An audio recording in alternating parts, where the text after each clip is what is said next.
All right. Thank you. Thank you, David. So what I'd like to do is I'm going to take you up on your offer of scribing so that I can facilitate it. I'd like to make sure that we've captured any ideas in each of these sections. We'll start over here. Do you want to start over here? Okay. Some of the future activities for Baywork and or educational partners. We've captured that we want to see about outreach to women organizations at the community colleges to promote careers in water. That's maybe an area we can enhance. I know we've been doing a lot of outreach, but that's a more specific one. Cheryl's idea of a manual on successful internships, and now we've kind of added in making sure that we're partnering. If you're doing a similar program, how can we leverage that similarity? Are there any other ideas for things that Baywork or educational partners could be working on as we look at internships? Jesus?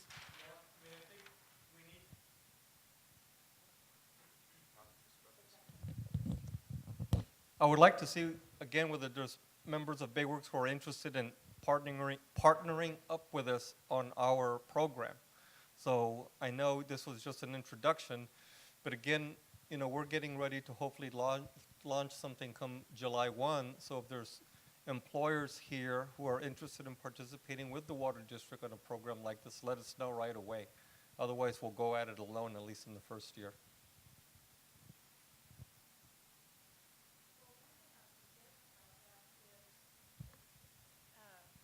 If you can remind me, we can add it to the agenda for the next Baywork Executive Committee and, discuss among the people who come to the Executive Committee, and then also thought maybe there could be kind of a scope of work of what it is that you want, and I could put out about we could think who to communicate with. I mean, I have a list of the people who are the GMs of water and wastewater agencies and the head treatment people in those agencies.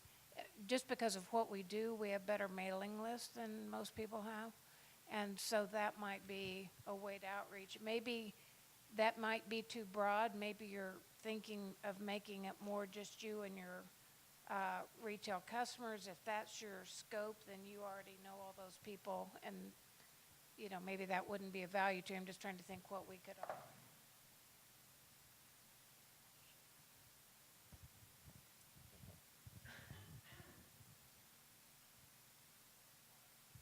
Also, when you're trying to come up with a program, not only have the representatives of all the agencies, but also maybe the union organizations affected. So this way we meet once and not have to redo a meeting and meet and confer with all parties individually and do it as a whole. So that way they can see other organizations that are receptive to this, and maybe each trying to convince the other this is a good thing. David, how soon are you guys going to be doing those focus groups on water stuff? February 28th? Oh. So maybe if you can get us. February 28th is the date that we have in mind, and hopefully by the 2nd or the 3rd of February, you'll be getting information from us. It's on water? Is it water? Water curriculum?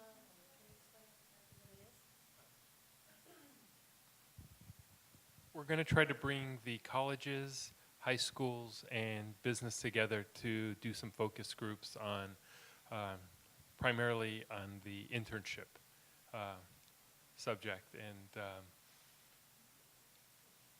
career. But I think that a lot of the career stuff has really been identified. So how do we sort of fill in those gaps in areas that don't have internships, and start looking at what we need to do to put those guides, the internship guides together, and maybe what we need to do to maybe start scoping out the internship class.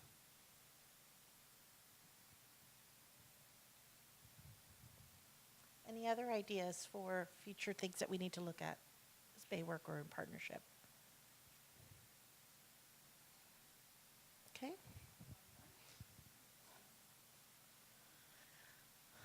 So out of the presentations that we had this morning, great ones, thank you all presenters for sharing today. What are some factors that make internships effective for students and agencies? And we'll take either one, whatever comes to mind. Anything else that you want to capture? For students, we're talking about upfront planning, program agreement. For agencies, having the training for mentors, as well as upfront planning, student orientations, program agreements. Was there anything else that you would want to capture? Elaine? Okay. We could do that as well. That's a great idea.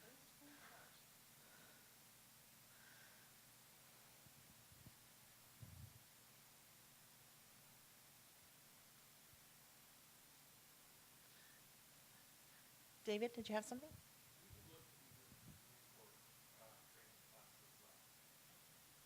You would want to what? Oh, for students? Oh, okay.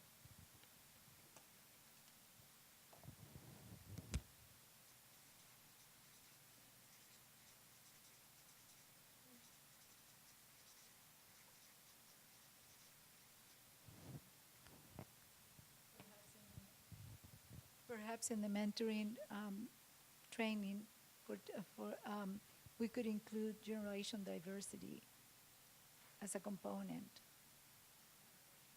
Diversity.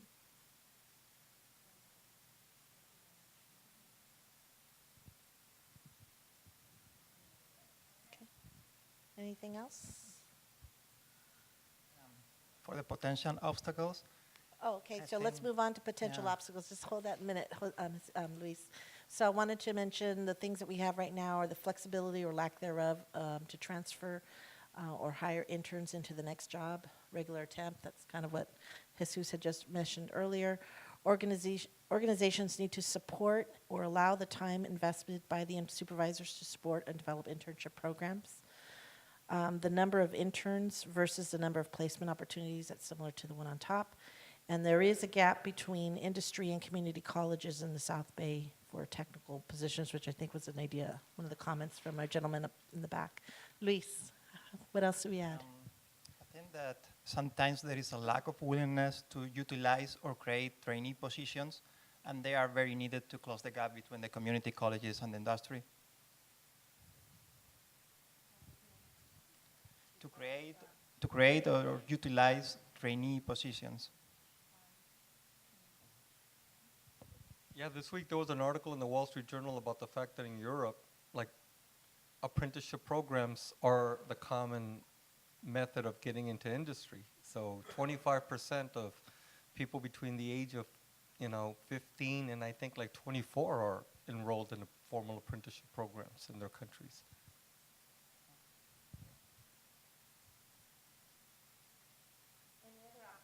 Any other obstacles or challenges that we should consider? Luis? I think one of the obstacles in terms of just having those community college level training courses for the entry level type of activities that people need to move into the trades positions is just funding.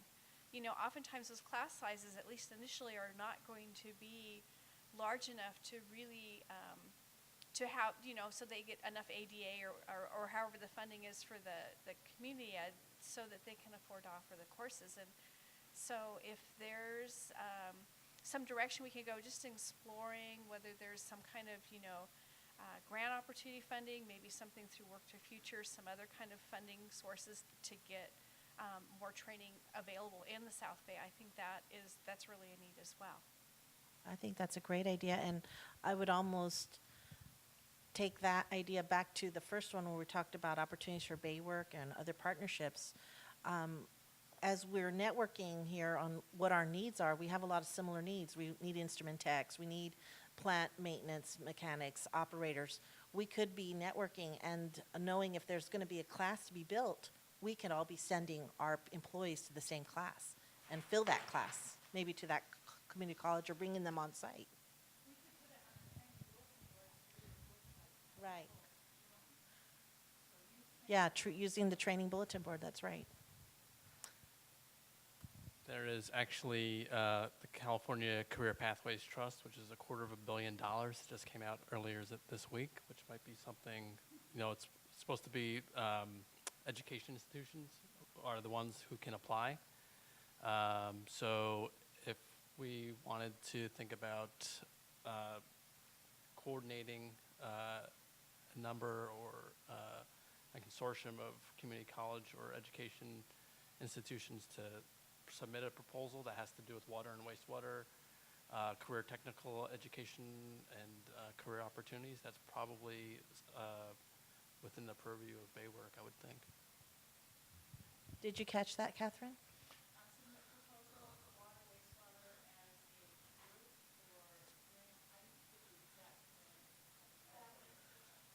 Did you want to share a little bit more about that? Or because I have Jesus that also want to make a comment. You want to say a little bit more about this? This is something that we're already taking a look at for the water industry, and these funds are something we're looking at.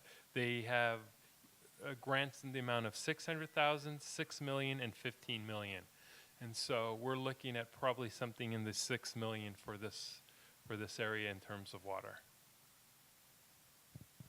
Yeah, another challenge is, again, I heard over and over today, hey, well, what do the unions think about this? So I think one of the challenges is to figure out a way to work with our bargaining units or with labor on developing a win-win program. Again, doing some research, and I was trying to figure out, well, like if I wanted to be a carpenter or a plumber or a roofer, how do I start? Well, I go to the South Bay Trade Council here, to the, right to the union office, to say, hey, I'm interested and I want to sign up for the apprenticeship programs, and I'm interested in, so the union brings you in right there. But over here on this side, it's like, well, I don't know, how do we feel about that? Well, again, they're going to become employees and ultimately members of the collective bargaining unions, so we need to figure out that issue once and for all and get over it so we can move on. I think so.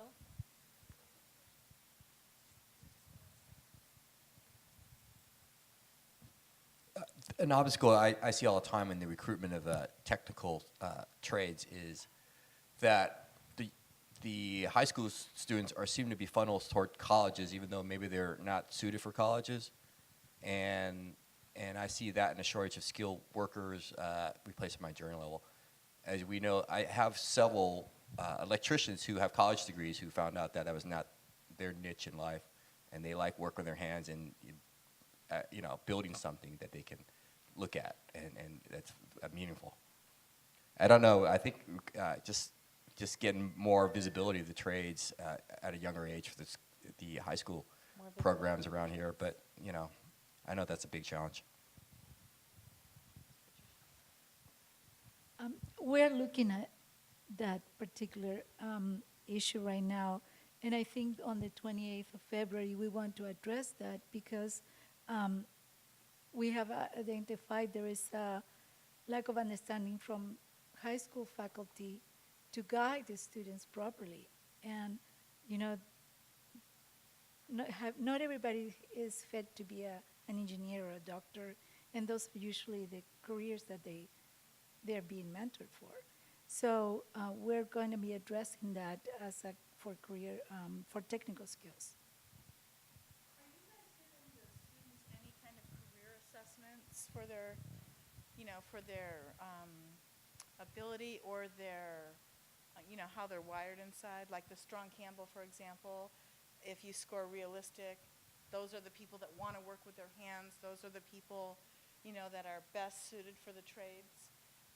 Is the college system doing any kind of career assessment up front before they're funneling the kids into these programs?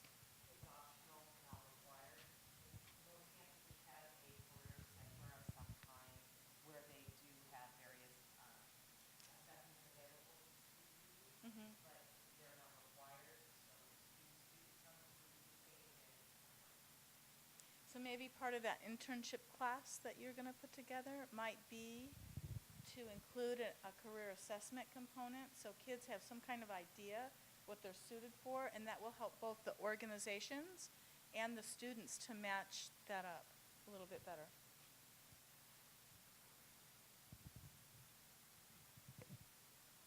one thing, internships, the East Bay Mud presentation was helpful because it illustrated the fact that the internship gets you so far, but to get all the way to a journey level position also requires an internship. In the case of East Bay Mud, they're providing an in-house apprenticeship program. San Francisco normally doesn't do that. We have union apprenticeship programs, but then there are some areas where there are no union apprenticeship programs that are accessible to us, say with the high voltage electrician or with the machinist, so that if you don't have the union, they're representing the members, however, they don't provide an apprenticeship program. So I just mentioned that because I think it's important. I think it's great for us to have internships. Obviously, Baywork totally supports that, but just to acknowledge there's another step in that journey that also needs to be addressed. And I think that when we have unions that fortunately have the capacity to provide it, then some of the same conversations that we're having with the community colleges at some point, maybe we want to have them with the union. Say if we're having the station engineers, which we do have, training our water treatment operators, are they providing some relevant water treatment operation classes? Or we have plumbers, but are they coming to us knowing about corrosion control or the kind of things we need plumbers to know that an in-house plumber in a residential area doesn't need to know? So I think just kind of looking further down the road, not as an immediate first, next step, but ultimately if we want to help build all steps in the bridge, then it will include apprenticeships and conversations which are more complex to have because we have different unions and so forth. But I see that as part of our future and trying to continue to help build that pathway for people to come into our skilled trades.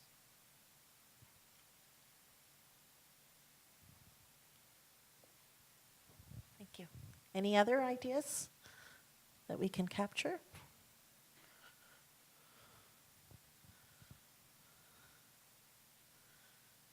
All right.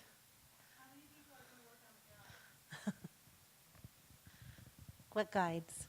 The intern guides that they're doing? I'm all volunteering us, Angelica.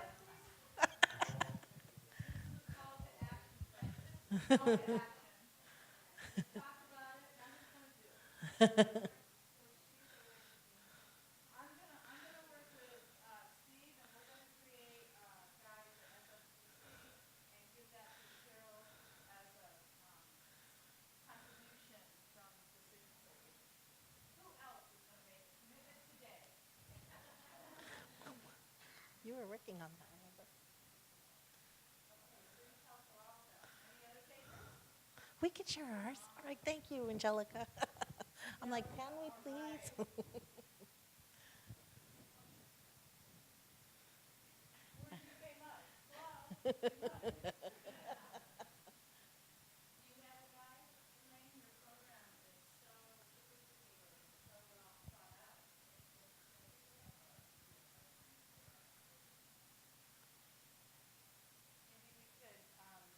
Add that, sorry. Maybe we could add that to Bayworks' collection of documents for the guide. Well, you can modify it maybe.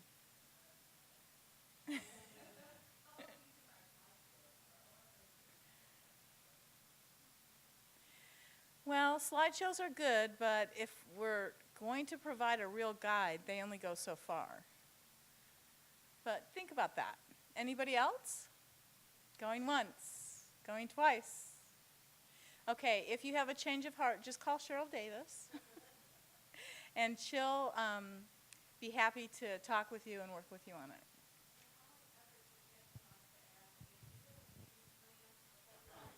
You're going to have to get out your invitations quick because all water people are booked up way ahead.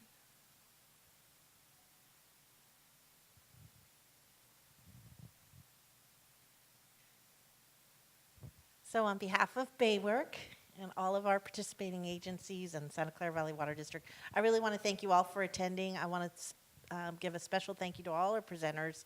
Everything that I've been hearing from people on our breaks and all that is this is really worthwhile. We learned a lot. We're going to capture these notes from the workshop. We're on those that we can take action sooner than later. We will be doing that.